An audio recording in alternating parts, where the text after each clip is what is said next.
and is read by Mark Smith of Simpsonville, South Carolina. The Time Machine by H.G-Wells. Chapter 5. As I stood there musing over this too perfect triumph of man, the full moon, yellow and gibbous, came up out of an overflow of silver light in the northeast. The bright little figures ceased to move about below, a noiseless owl flitted by, and I shivered with the chill of the night. I determined to descend and find where I could sleep. I looked for the building I knew. Then my eye traveled along to the figure of the white sphinx upon the pedestal of bronze, growing distinct as the light of the rising moon grew brighter. I could see the silver birch against it. There was the tangle of rhododendron bushes, black in the pale light, and there was the little lawn. I looked at the lawn again. A queer doubt chilled my complacency. No, said I stoutly to myself, that was not the lawn. But it was the lawn, for the white leprous face of the sphinx was towards it. Can you imagine what I felt as this conviction came home to me? But you cannot. The Time Machine was gone. At once, like a lash across the face, came the possibility of losing my own age, of being left helpless in this strange new world. The bare thought of it was an actual physical sensation. I could feel it grip me at the throat and stop my breathing. In another moment I was in a passion of fear, and running with great leaping strides down the slope. Once I fell headlong and cut my face. I lost no time in stanching the blood, but jumped up and ran on, with a warm trickle down my cheek and chin. All the time I ran I was saying to myself, "They have moved it a little, pushed it under the bushes out of the way." Nevertheless, I ran with all my might. All the time, with a certainty that sometimes comes with excessive dread, I knew that such assurance was folly, knew instinctively that the machine was removed out of my reach. My breath came with pain. I suppose I covered the whole distance from the hill crest to the little lawn, 2 miles perhaps, in 10 minutes. And I am not a young man. I cursed aloud as I ran, at my confident folly in leaving the machine, wasting good breath thereby. I cried aloud, and none answered. Not a creature seemed to be stirring in that moonlit world. When I reached the lawn my worst fears were realized. Not a trace of the thing was to be seen. I felt faint and cold when I faced the empty space among the black tangle of bushes. I ran round it furiously, as if the thing might be hidden in a corner, and then stopped abruptly, with my hands clutching my hair. Above me towered the sphinx, upon the bronze pedestal, white, shining, leprous, in the light of the rising moon.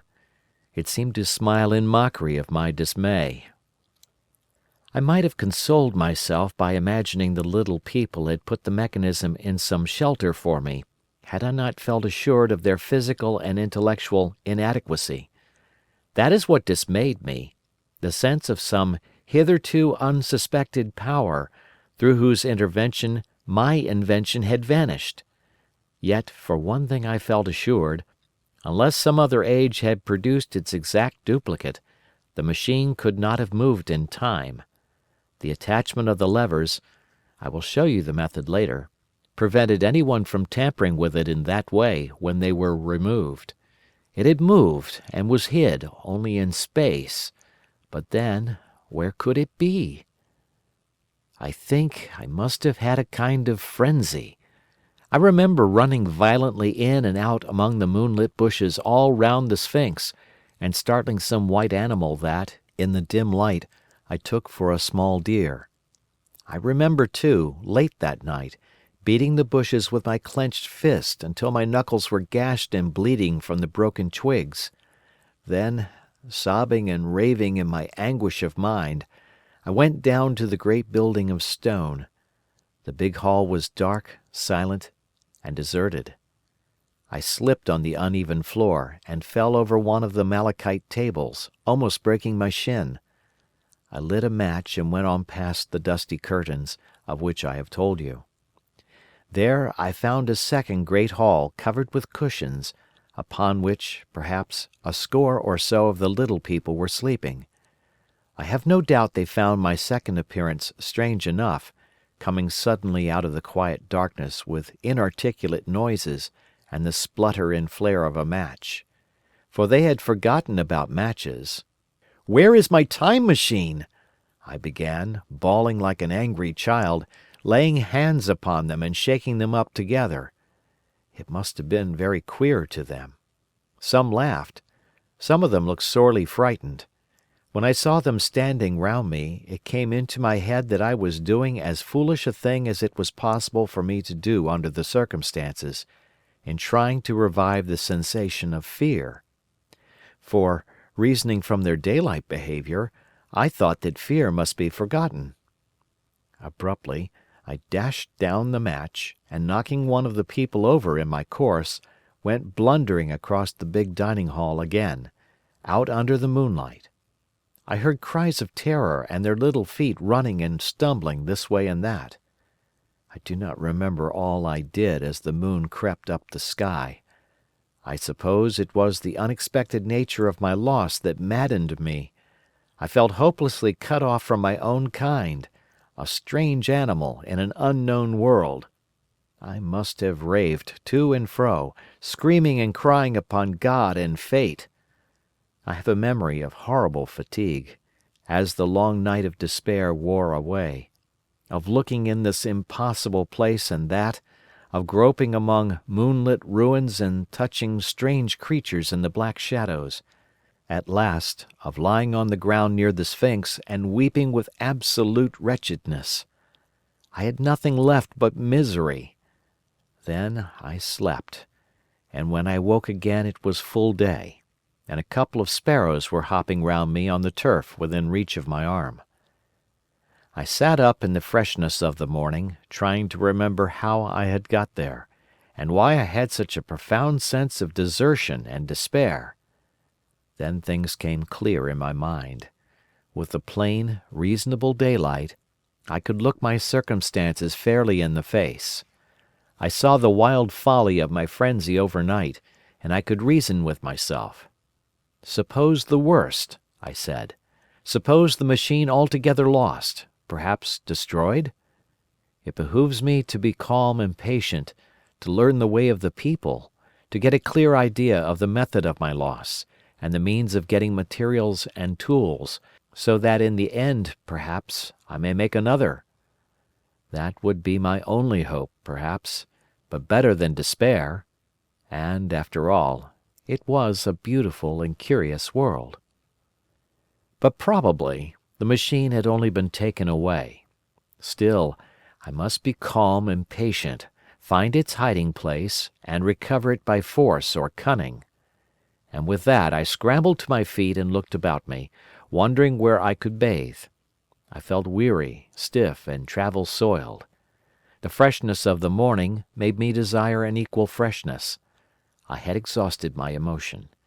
Indeed, as I went about my business, I found myself wondering at my intense excitement overnight. I made a careful examination of the ground about the little lawn. I wasted some time in futile questionings, conveyed, as well as I was able, to such of the little people as came by. They all failed to understand my gestures. Some were simply stolid, some thought it was a jest and laughed at me. I had the hardest task in the world to keep my hands off their pretty laughing faces. It was a foolish impulse, but the devil begotten of fear and blind anger was ill-curbed and still eager to take advantage of my perplexity. The turf gave me better counsel. I found a groove ripped in it, about midway between the pedestal of the Sphinx and the marks of my feet, where, on arrival, I had struggled with the overturned machine. There were other signs of removal about, with queer narrow footprints like those I could imagine made by a sloth. This directed my closer attention to the pedestal. It was, as I think I have said, of bronze. It was not a mere block, but highly decorated with deep framed panels on either side. I went and rapped at these. The pedestal was hollow. Examining the panels with care, I found them discontinuous with the frames. There were no handles or keyholes, but possibly the panels, if they were doors, as I supposed, opened from within. One thing was clear enough to my mind. It took no very great mental effort to infer that my time machine was inside that pedestal. But how it got there was a different problem.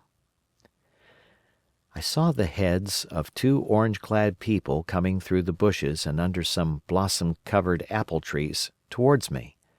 I turned smiling to them and beckoned them to me. They came, and then, pointing to the bronze pedestal, I tried to intimate my wish to open it. But at my first gesture towards this they behaved very oddly. I don't know how to convey their expression to you. Suppose you were to use a grossly improper gesture to a delicate-minded woman. It is how she would look. They went off as if they had received the last possible insult. I tried a sweet-looking little chap in white next, with exactly the same result. Somehow his manner made me feel ashamed of myself. But, as you know, I wanted the time machine, and I tried him once more. As he turned off, like the others, my temper got the better of me. In 3 strides I was after him, had him by the loose part of his robe round the neck, and began dragging him towards the Sphinx. Then I saw the horror and repugnance of his face, and all of a sudden I let him go. But I was not beaten yet. I banged with my fist at the bronze panels. I thought I heard something stir inside. To be explicit, I thought I heard a sound like a chuckle, but I must have been mistaken. Then I got a big pebble from the river and came and hammered till I had flattened a coil in the decorations, and the verdigris came off in powdery flakes. The delicate little people must have heard me hammering in gusty outbreaks a mile away on either hand, but nothing came of it. I saw a crowd of them upon the slopes, looking furtively at me. At last, hot and tired, I sat down to watch the place.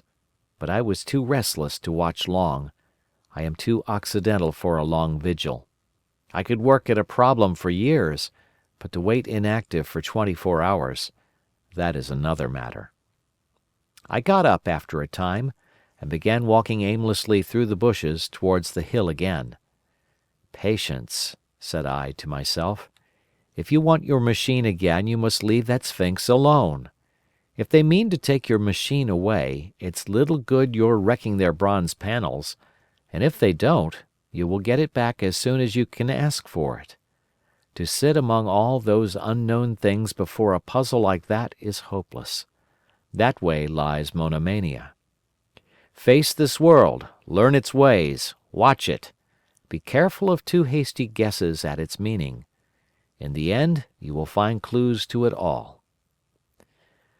Then, suddenly the humor of the situation came into my mind. The thought of the years I had spent in study and toil to get into the future age, and now my passion of anxiety to get out of it.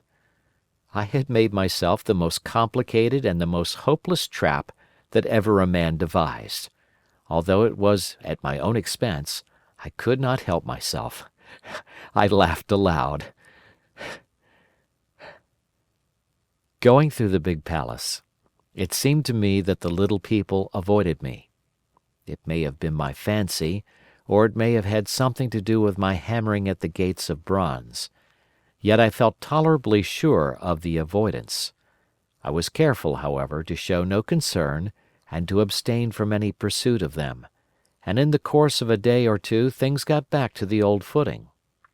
I made what progress I could in the language, and in addition I pushed my explorations here and there. Either I missed some subtle point, or their language was excessively simple, almost exclusively composed of concrete substantives and verbs. There seemed to be few, if any, abstract terms, or little use of figurative language. Their sentences were usually simple and of 2 words, and I failed to convey or understand any but the simplest propositions. I determined to put the thought of my time machine and the mystery of the bronze doors under the Sphinx as much as possible in a corner of memory, until my growing knowledge would lead me back to them in a natural way. Yet a certain feeling, you may understand, tethered me in a circle of a few miles round the point of my arrival. So far as I could see, all the world displayed the same exuberant richness as the Thames Valley.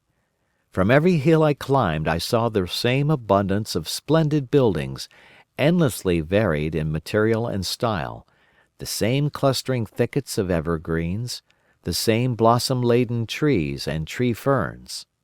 Here and there water shone like silver, and beyond, the land rose into blue undulating hills, and so faded into the serenity of the sky.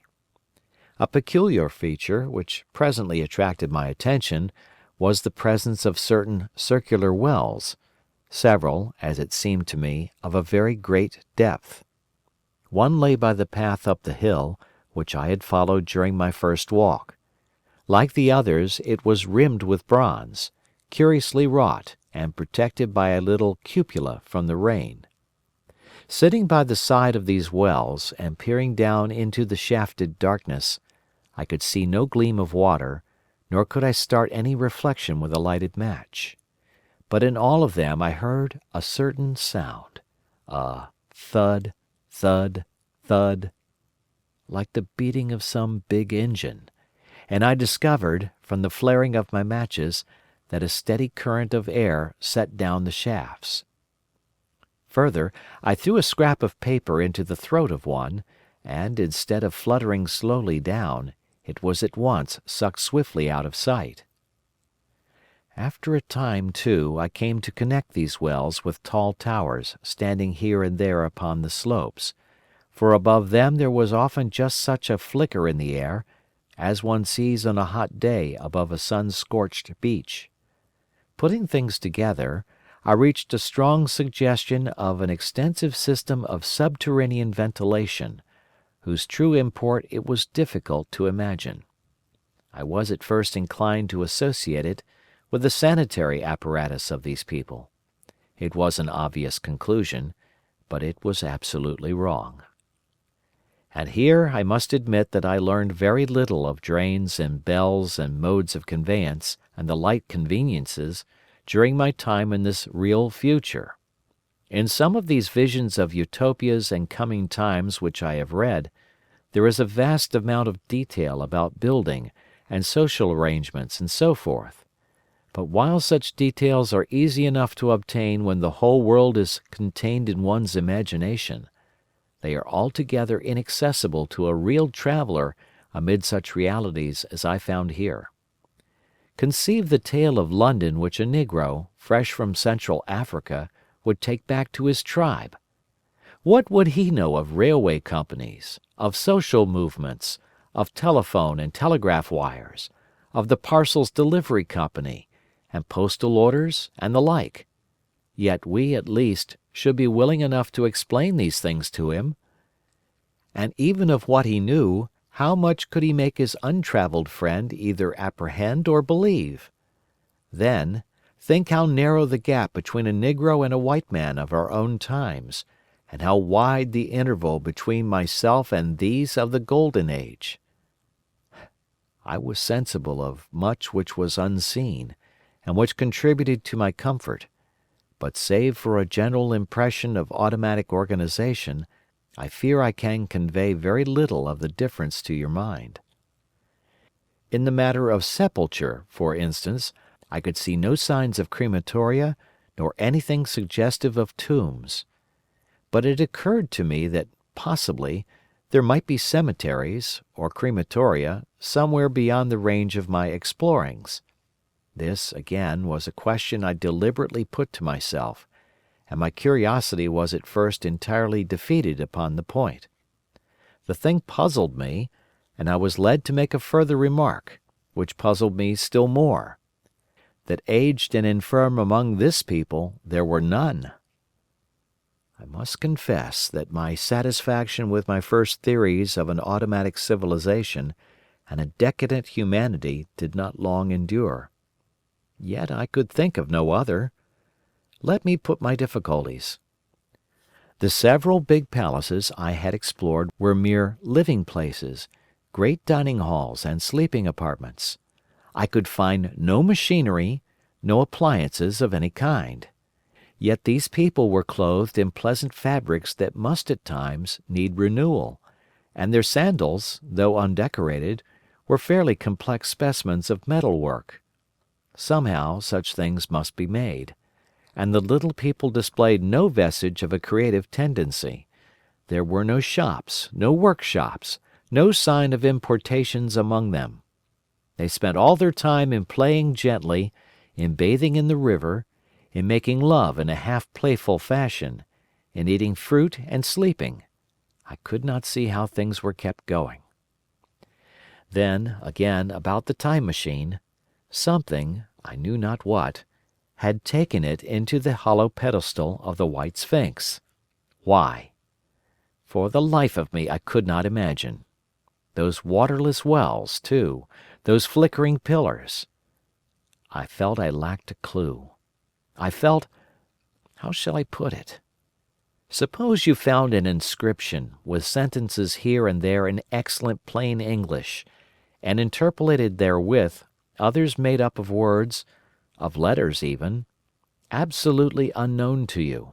Well, on the third day of my visit, that was how the world of 802,701 presented itself to me. That day, too, I made a friend, of a sort. It happened that, as I was watching some of the little people bathing in a shallow, one of them was seized with cramp and began drifting downstream. The main current ran rather swiftly, but not too strongly for even a moderate swimmer. It will give you an idea, therefore, of the strange deficiency in these creatures, when I tell you that none made the slightest attempt to rescue the weakly crying thing which was drowning before their eyes. When I realized this, I hurriedly slipped off my clothes, and, wading in at a point lower down, I caught the poor mite and drew her safe to land. A little rubbing of the limbs soon brought her round, and I had the satisfaction of seeing she was all right before I left her. I had got to such a low estimate of her kind that I did not expect any gratitude from her. In that, however, I was wrong. This happened in the morning. In the afternoon I met my little woman, as I believe it was, as I was returning towards my centre from an exploration, and she received me with cries of delight and presented me with a big garland of flowers, evidently made for me, and me alone. The thing took my imagination. Very possibly I had been feeling desolate. At any rate, I did my best to display my appreciation of the gift. We were soon seated together in a little stone arbor, engaged in conversation, chiefly of smiles. The creature's friendliness affected me exactly as a child's might have done. We passed each other flowers, and she kissed my hands. I did the same to hers. Then I tried talk, and found that her name was Wena, which, though I don't know what it meant, somehow seemed appropriate enough.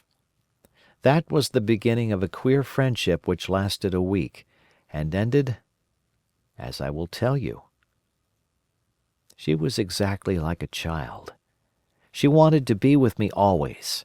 She tried to follow me everywhere, and on my next journey out and about it went to my heart to tire her down, and leave her at last, exhausted and calling after me rather plaintively. But the problems of the world had to be mastered. I had not, I said to myself, come into the future to carry on a miniature flirtation. Yet her distress when I left her was very great. Her expostulations at the parting were sometimes frantic, and I think, altogether, I had as much trouble as comfort from her devotion. Nevertheless, she was, somehow, a very great comfort. I thought it was mere childish affection that made her cling to me. Until it was too late, I did not clearly know what I had inflicted upon her when I left her. Nor until it was too late did I clearly understand what she was to me. For, by merely seeming fond of me, and showing in her weak, futile way that she cared for me, the little doll of a creature presently gave my return to the neighbourhood of the White Sphinx almost the feeling of coming home, and I would watch for her tiny figure of white and gold so soon as I came over the hill. It was from her, too, that I learned that fear had not yet left the world. She was fearless enough in the daylight, and she had the oddest confidence in me. For once, in a foolish moment, I made threatening grimaces at her, and she simply laughed at them. But she dreaded the dark, dreaded shadows, dreaded black things. Darkness to her was the one thing dreadful. It was a singularly passionate emotion, and it set me thinking and observing. I discovered then, among other things, that these little people gathered into the great houses after dark, and slept in droves. To enter upon them without a light was to put them into a tumult of apprehension. I never found one out of doors, or one sleeping alone within doors after dark. Yet I was still such a blockhead that I missed the lesson of that fear, and in spite of Wena's distress, I insisted upon sleeping away from these slumbering multitudes. It troubled her greatly, but in the end her odd affection for me triumphed, and for 5 of the nights of our acquaintance, including the last night of all, she slept with her head pillowed on my arm. But my story slips away from me as I speak of her. It must have been the night before her rescue that I was awakened about dawn. I had been restless, dreaming most disagreeably that I was drowned, and that sea anemones were feeling over my face with their soft palps. I woke with a start, and with an odd fancy that some greyish animal had just rushed out of the chamber. I tried to get to sleep again, but I felt restless and uncomfortable. It was that dim grey hour when things are just creeping out of darkness, when everything is colourless and clear-cut, and yet unreal.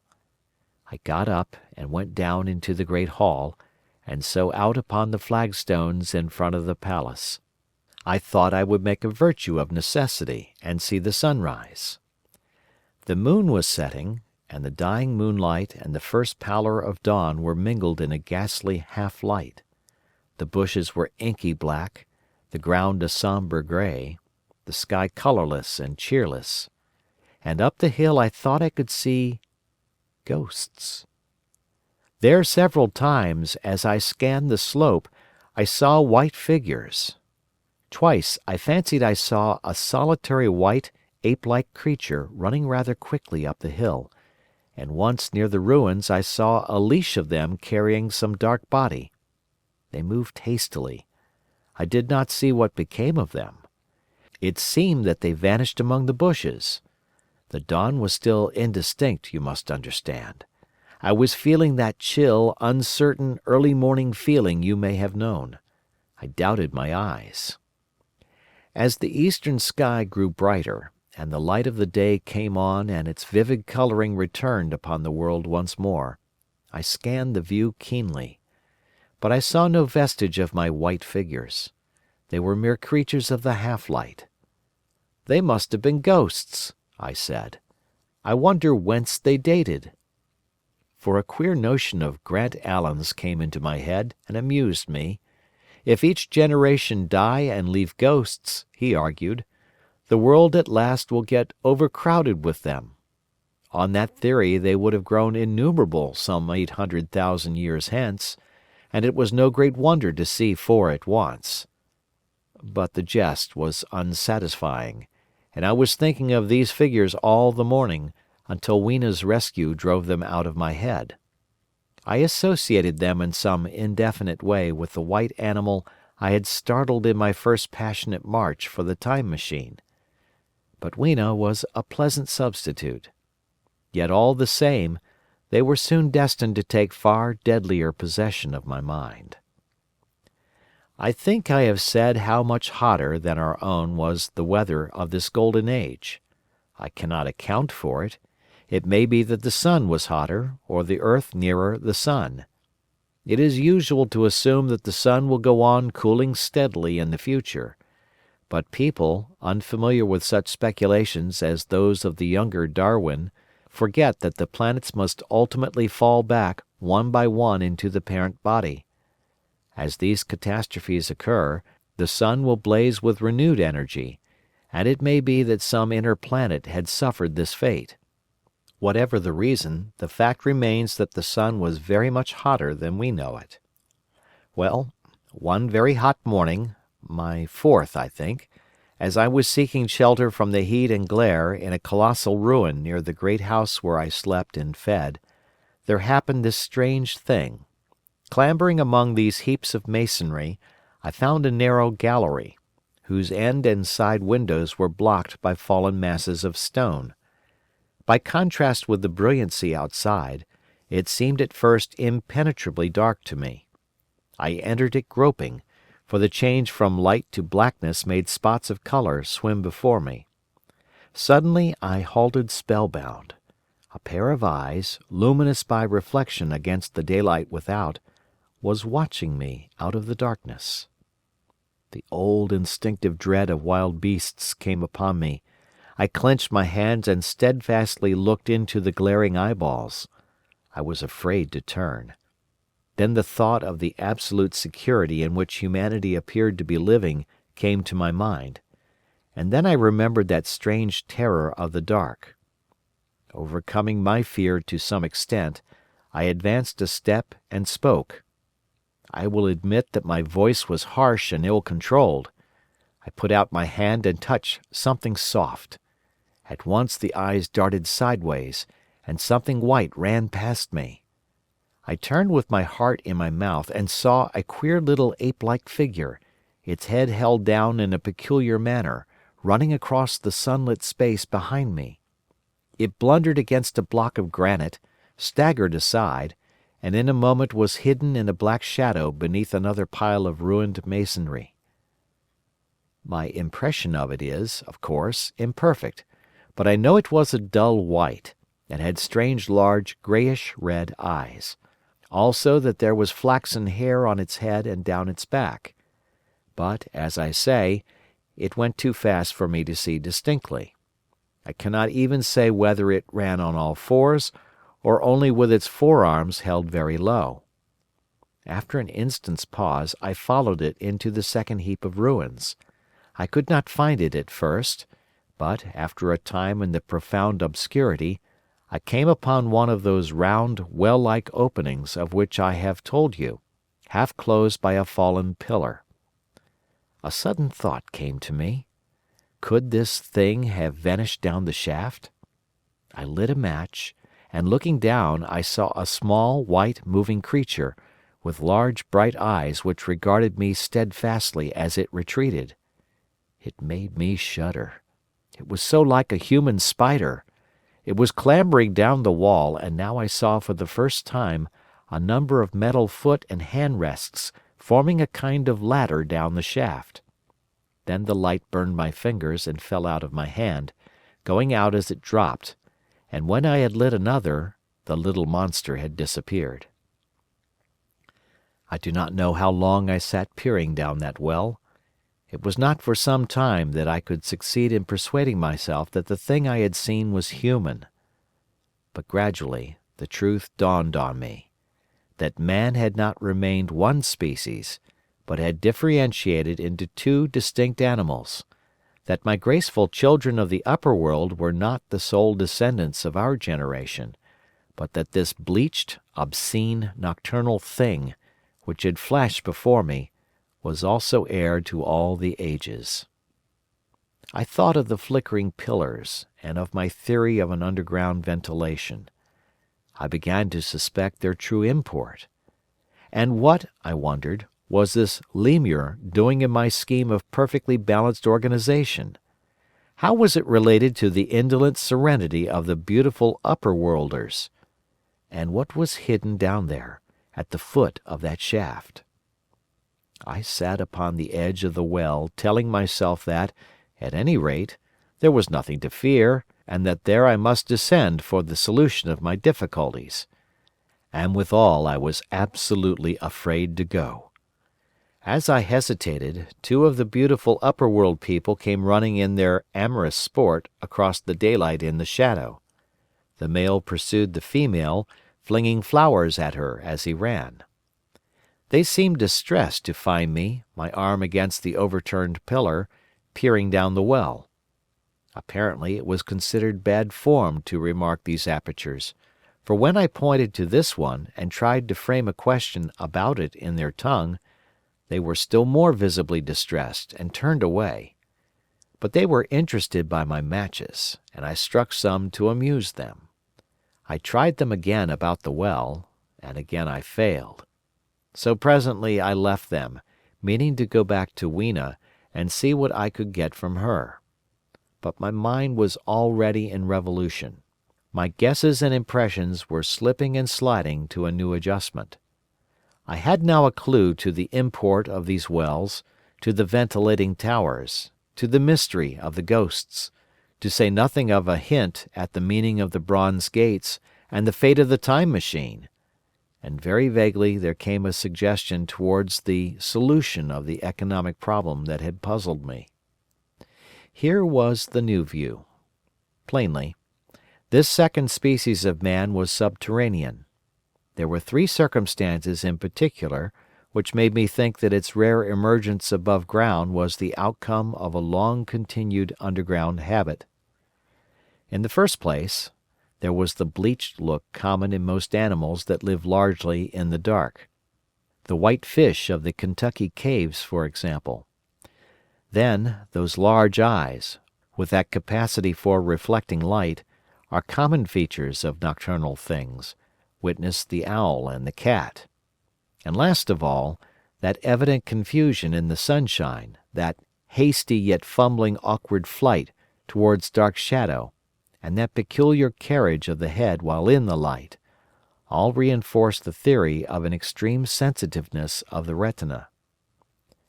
Beneath my feet, then, the earth must be tunnelled enormously, and these tunnellings were the habitat of the new race. The presence of ventilating shafts and wells along the hill slopes, everywhere in fact, except along the river valley, showed how universal were its ramifications.